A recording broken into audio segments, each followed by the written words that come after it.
Welcome back, students. In the last video we discussed about how and what is the importance of lac-operon, and what is the importance of human genome project, and what are the important facts that are behind the human genome. What are they? How many genes are there? How much of the DNA is regulating? How much percentage of the DNA is involved in the regulatory process? And how much percentage of DNA is involved in the transcription and translation? So all these facts are very interesting, and those are discovered during Human Genome Project. And as you know that most of our DNA is regulating and some of it is junk. Only 2% is involved in the transcription and translation processes. So as a result of that, we are having thousands of proteins in our body. That is because of only the activeness of 2% of DNA. And we have 3 billions of sequences, nucleotide sequences. And all these factors are laid, and the interesting factors which are responsible for the laid foundation to discovery of human genome. And as a result of that, so many genetic disorders like sickle cell anemia, Duchenne muscular dystrophy, and Klinefelter syndromes. So many reproductive, the syndromes which are affecting the reproductive capability of the human beings. So those are sex chromosome inherited disorders. We have 2 sex chromosomes, that is X and Y in the case of man, and X and X in the case of females. So if any defect is occurred in these 2 chromosomes and they are inherited towards the generations, so that is sex linked chromosome disorders, like a Klinefelter syndrome and Turner syndrome. So what will happen?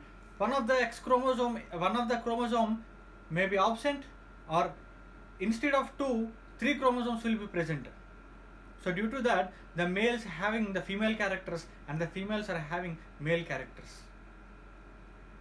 So to find out these, what are the bases which are changing?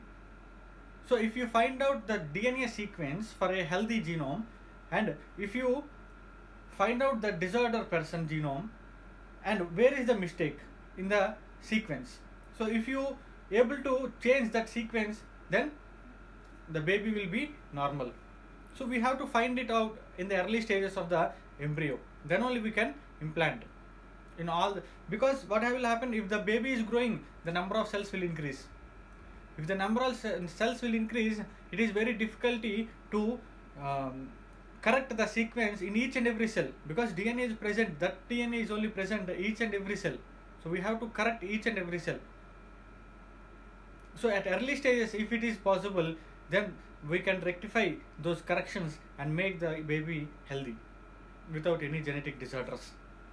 So these techniques are still developing, and in future, within the 3 months or within at least 1 month itself, they will discover the changes, discover the genetic disorders, and they will try to rectify the baby, rectify the corrections.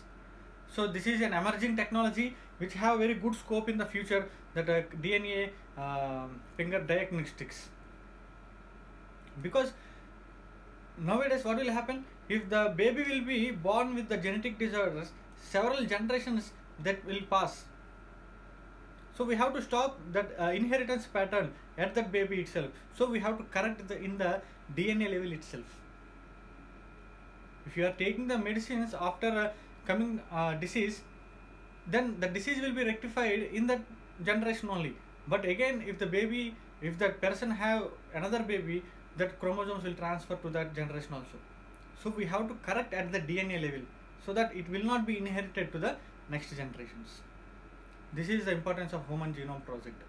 And after that, what will happen, another important techniques came into existence, that is DNA fingerprinting. So what is the use of DNA fingerprinting and what it is? For example, something happened, for example a crime scene happened, like in Disha case, Nirbhaya case. What will happen, some group gang rape was done. And it is difficulty because it is very far area, there is no cameras, no people at there, so witness will not be there. So how the police will find out the suspects? So for that purpose it will be very helpful. And for example, in the hospital a mother was delivered a boy, but at that time in the delivery room no one will see.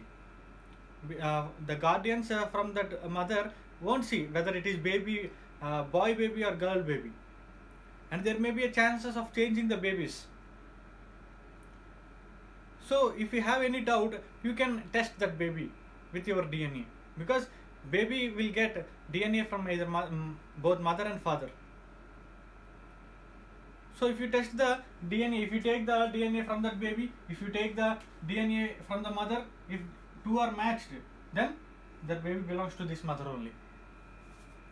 So you can find out like that. And in the case of killing some person and we have to find the suspect, we can find out like this also. So how this is possible? For example, if you take an example, if you take a case, gang rape case, that is for example Nirbhaya case. So at this case a new science came into existence, that is forensic science. Forensic science.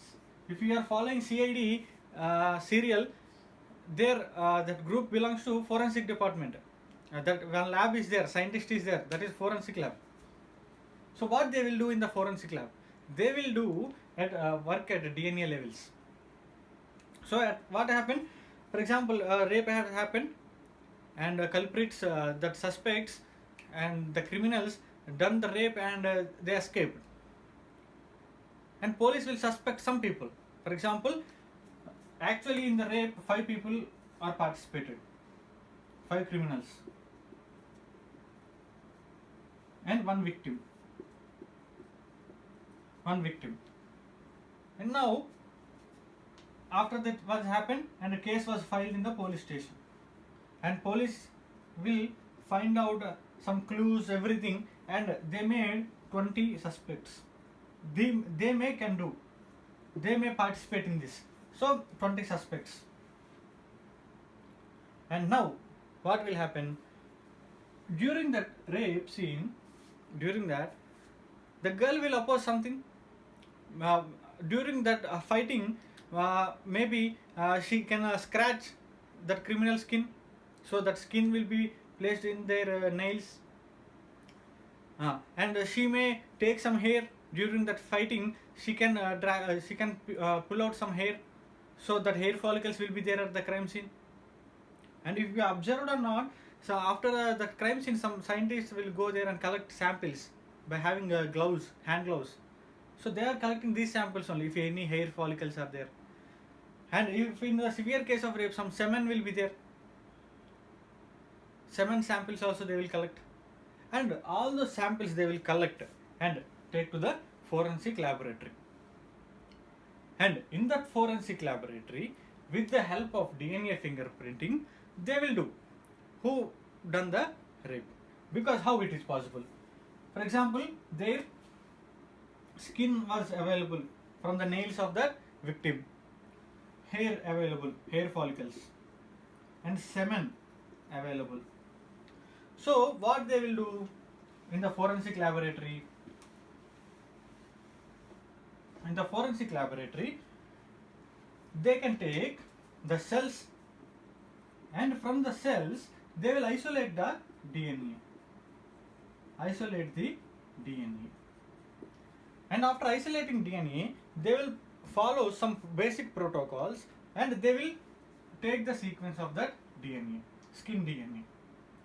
And police asked to come all these 20 suspects, and 20 suspects DNA will be like this. This is first suspect, second suspect, third suspect.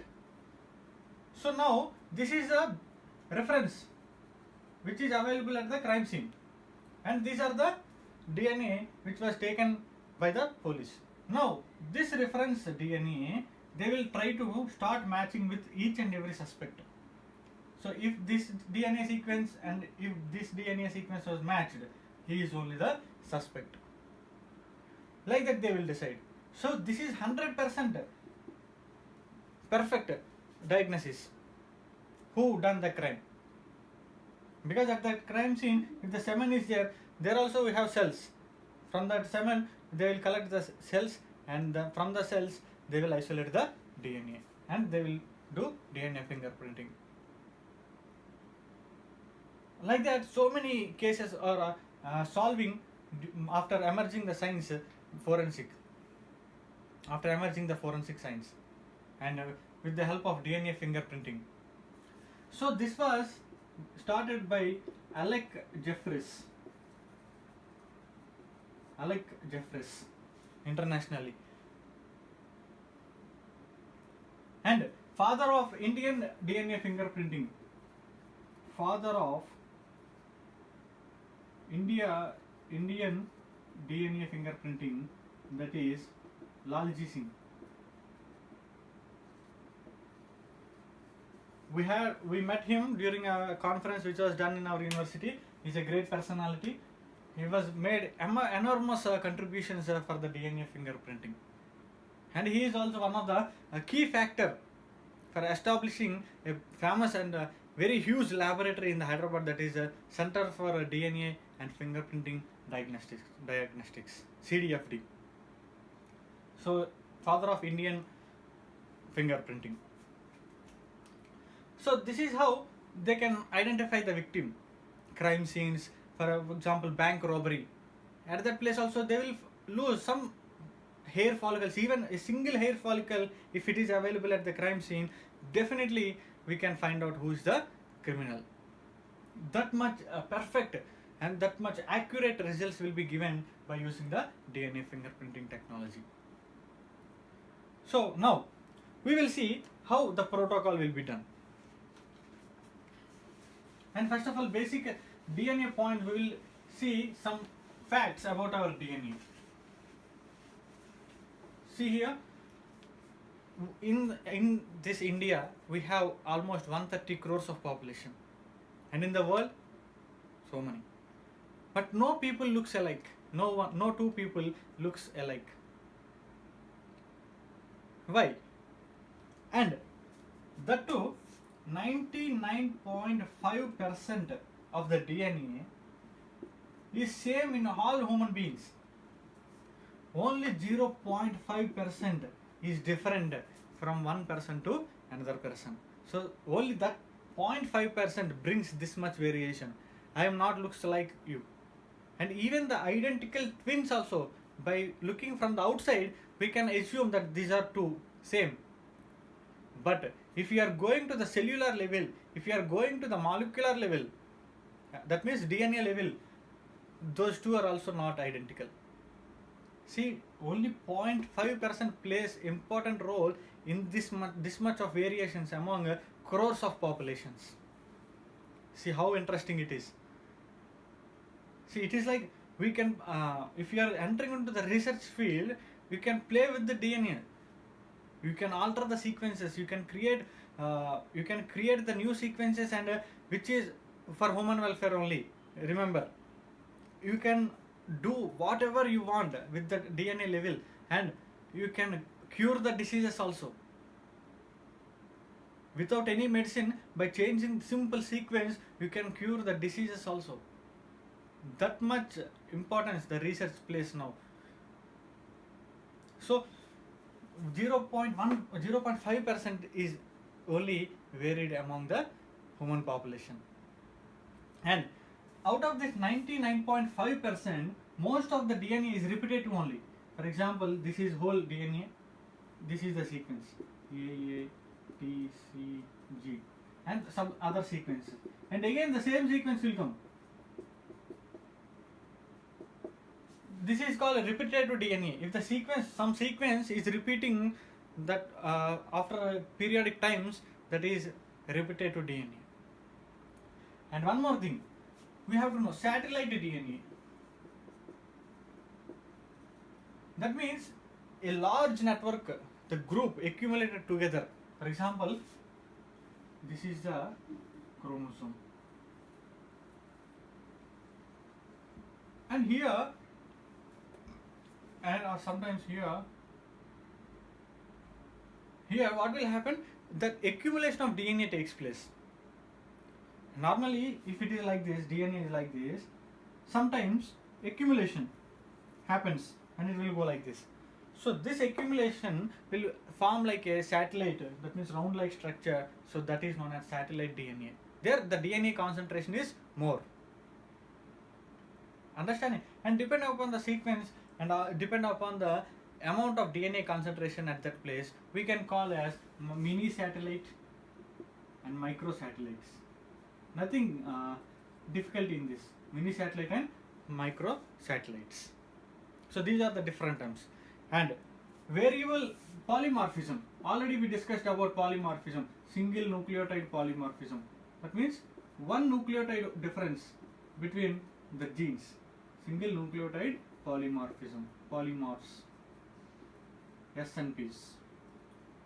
So this one also terminology we know. And another term, variable number of tandem repeats, VNTR, variable number tandem repeats. That means the same here, already we told this is the repeated DNA, and for example this is the whole DNA sequence. Here these are the nucleotides. For example, this 4 ATGC sequence again repeated, ATGC, and in the another gene ATGCAT, ATGCAA. So that means here the number 4 nucleotides are repeating. Here 5 or 6 nucleotides are repeating. So this is changed from the gene to gene. Variable number tandem repeats. So this is about the VNTRs, also known as VNTRs. So these are the different terms, and now we can see the protocol. We can see the protocol of this one. Very simple. If you have any doubts, once we will start the physical classes, then we will know much more deeper.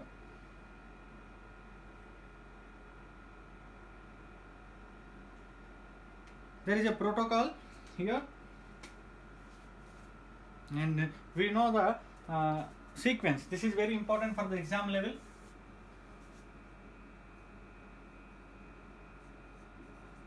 DNA fingerprinting protocol. We will see one by one. First of all, why this is important means they can ask. They will give the They will give the number of stages, and they ask to arrange in the sequence. And they will misplace the sequence, and they will ask which is right, which is wrong. So that sequence you have to know. First of all, first step, isolation of DNA. Isolation of DNA and digestion of DNA into fragments by restriction endonucleases. These are the enzymes. Restriction endonucleases are the enzymes. Next, separation of DNA fragments by electrophoresis.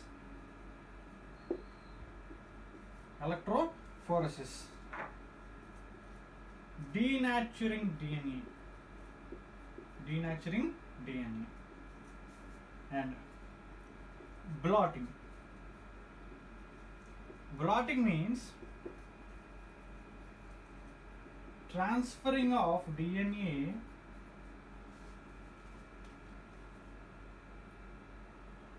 fragments to synthetic membranes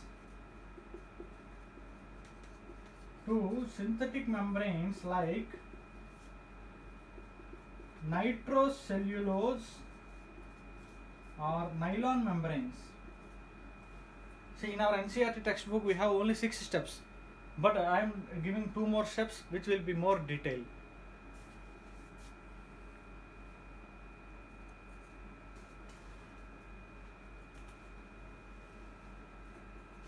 Using VNTR probes to identify specific DNA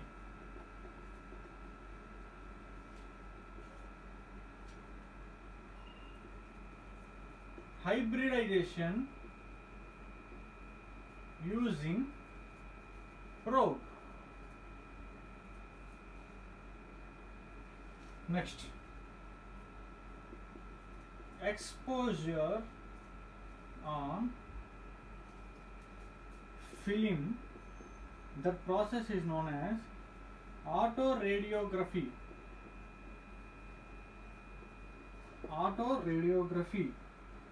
To make a genetic or DNA fingerprint. To make genetic or DNA fingerprint. As you know that why we are using fingerprints for identification purpose? Because one fingerprint of a person will not be matched with the another person. So that much accurate it is. So like that DNA is also same. Even though 99.5% of DNA is same, but 0.5% is varies from person to person. So now we will see the sequence. So first of all, at the crime scene, we had found some skin or semen or some hair follicles. So we will separate the cells, and from that cells we will first isolate the DNA. So from that cells we will isolate the DNA. Now using, this is a lengthy DNA, 2.2 meters of DNA. So we have to digest with, digestion means here it will break down into simple fragments. So that are enzymes. What are those? Restriction endonucleases. So these are the enzymes which will cut the DNA sequence.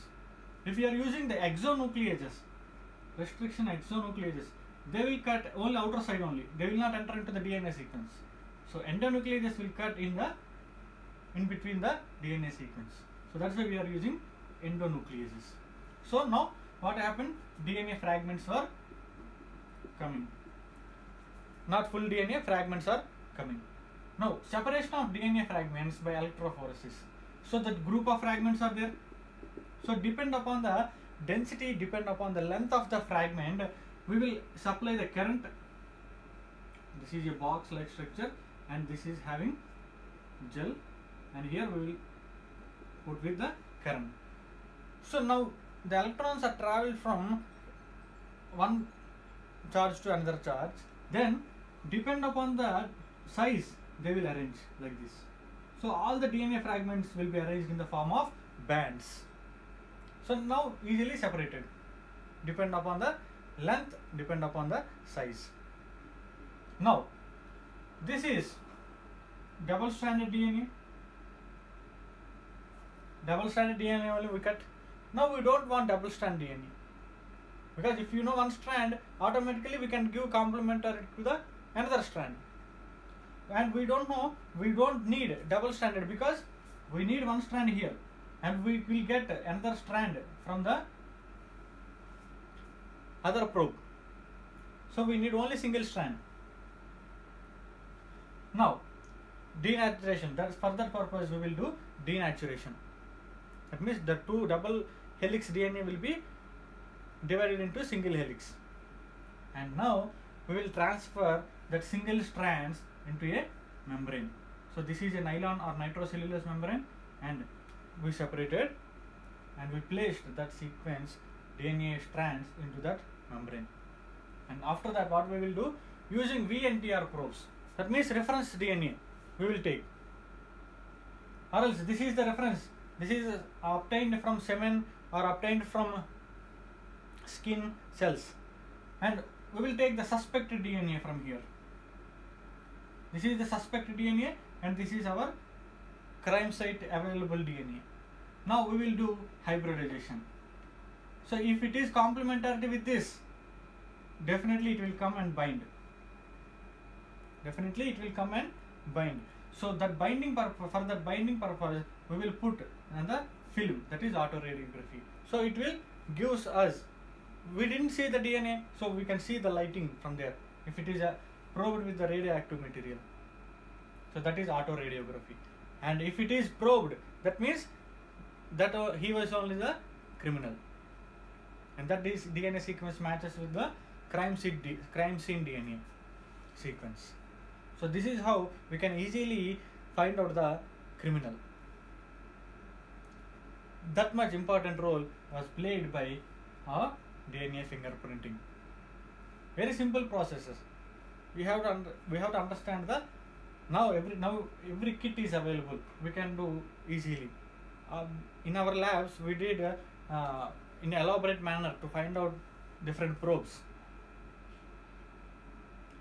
And nowadays kits are available, and you can this all the chemicals will be available, and you can easily within 4 or 5 hours we can find out the result after isolations, everything. So this is all done by emerging of DNA fingerprinting technology, and it is very easy to find out the criminals. So this is about DNA fingerprinting, and by this class we finished the molecular basis of inheritance, and soon we will conduct an exam on the whole chapter by this Sunday, I think. So Sunday exam we will give whole the molecular basis of inheritance chapter. And if you have any doubts, let me call. If you have further doubts, once the physical classes will be started, we will discuss in further detailed manner. Understanding? So make a revision of all the chapter and be ready for the exam, and call me if you have any doubts. Thank you so much.